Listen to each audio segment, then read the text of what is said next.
Hello everyone, তো সবাই কেমন আছো? আমি আরেকটি নতুন ভিডিও নিয়ে চলে এসেছি আপনাদের সামনে।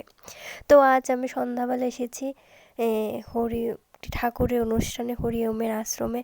তো এখানে দাদামণি আসবে, সেই জন্য সবাই লাইন ধরে খুব সুন্দরভাবে দাঁড়িয়ে রয়েছে। আর এখানে রাস্তার মধ্যে খুব সুন্দরভাবে একটি আলপনা করেছে, আলপনাটাও সত্যি খুব সুন্দর হয়েছে। আর সবাই এখানে দাদামণি আসার জন্য অপেক্ষা করছে। আর দাদামণির সাথে যে বাইক রেলিটা গেছো সেটা পৌঁছে গেছে এখানে। আর দাদামণিও এক্ষুনি চলে আসবে।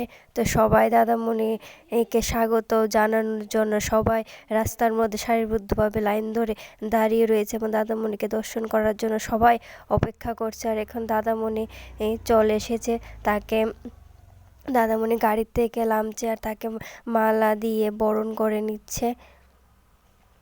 এখন দাদামণির দর্শন পেয়ে গেলাম। দাদামণির দর্শন পেয়ে সত্যি মন প্রাণ ভরে গেল, ভগবানের দর্শন পেয়ে গেলাম।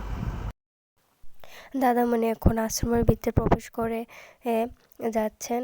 আর সবাই দাদামণিকে নিয়ে আশ্রমের ভিতরে প্রবেশ করছে। আর এখানে খুব সুন্দরভাবে সাজিয়েছে। আর এখানে আমার মানির সাথে একটু কথা বলেছে। মানি ঠান্ডার মধ্যে চাদর মুড়িয়ে বসেছিল।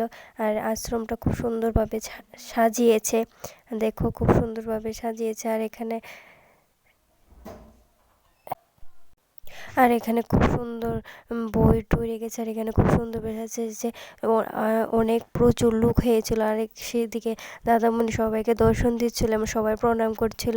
ভিডিওটা ভালো লাগলে সবাই লাইক, শেয়ার এবং সাবস্ক্রাইব অবশ্যই করে দেবেন।